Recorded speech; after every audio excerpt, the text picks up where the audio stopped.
नाजरीन, गिम्स अस्पताल गंबट के डायरेक्टर डॉक्टर रहीम बख्श भट्टी DHQ अस्पताल मीरपुर माथेलो पहुंची अस्पताल जो दौरो किया। उन हवाले से डीलिंग मौजूद है लतीफ़। जी बिल्कुल, प्रोजेक्ट डायरेक्टर गंबट डॉक्टर रहीम बख्श भट्टी साहब इन वक्त ज़िले हेडक्वार्टर अस्पताल मीरपुर माथेलो मौजूद है। उनसे ॻाल्हि ॿोल कंदासीं। 2 महीना थी चुका आहिनि। हीअ अस्पताल गंबट के हवाले हैंडओवर थी चुकी है, पर हिते ख़ासि तौर ते ऑपरेशन और सिस्टम बंद है। उनखां पोइ जेके डायलिसिस जूं मशीनूं पहुतियूं आहिनि, पर डायलिसिस कॾहिं शुरू थींदो या कुछ दवाउनि जी खोट हवाले सां डॉक्टर साहब सां ॻाल्हि ॿोल कयूं। ॾिसो न, OT ख़राबु थी, उनकी रिपेयर थे पई।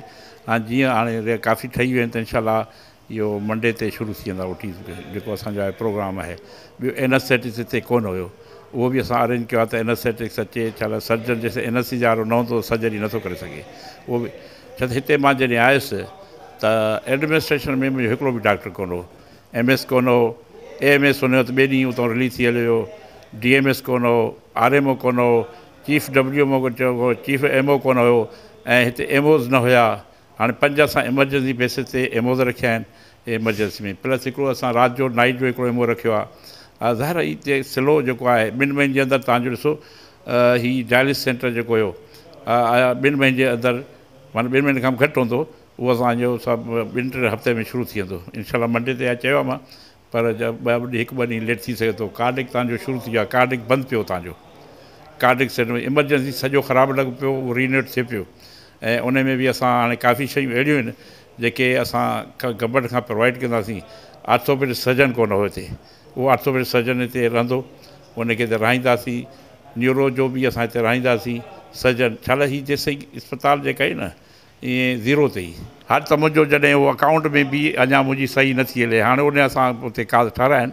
ऐं परीहं मंडे ते मुंहिंजी मीटिंग आहे उते सेक्रेटरी में जेको फिनांस जो आहे, त भई असांजी बजट केतिरी आहे ऐं केतिरी बजट यूटिलाइज़ थी आहे ख़बर कान्हे। उहा अकाउंट हाउस सां ख़बर पवंदी।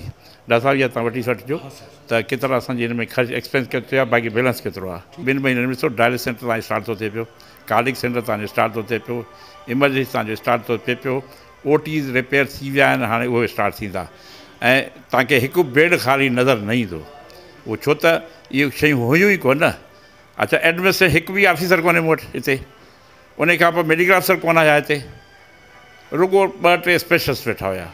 राति जो जॾहिं मूंखे ख़बर पई त AMS हलियो वियो आहे पंहिंजो पाण, इहो बि न जो हुयो हिकिड़ो हूंदो आहे माण्हू त सही हाणे मां वञा थो पियो, छा हुकुम आहे। मां हुनखे चवां 2 ॾींहं वेह यादि जेसीं असां हिनखे एडजस्ट कयूं। त सम्झो त असांखे त बिल्डिंग मिली न, डॉक्टर मिलिया, के बिल्डिंग बि उहा जेका आहे रिपेयर ई कोन थियल हुई।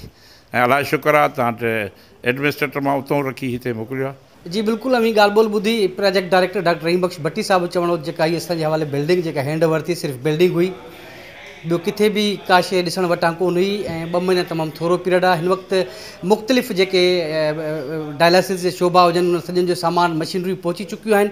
ऐं जेके दवाउनि जी खोट हुई, उहा बि दवाउनि जी खोट तमामु जल्द ख़तमु थींदी। हुन चयो त तमामु जल्द हिते घोटकी जा जेके मरीज़ आहिनि, पेशेंट आहिनि, उन्हनि जे लाइ हिकिड़ी ख़ुशी जी ॻाल्हि आहे, छाकाणि त हुन अस्पताल खे डॉक्टरनि समेत केतिरो ई अमलो हिन अस्पताल खे प्रोवाइड करे पियो।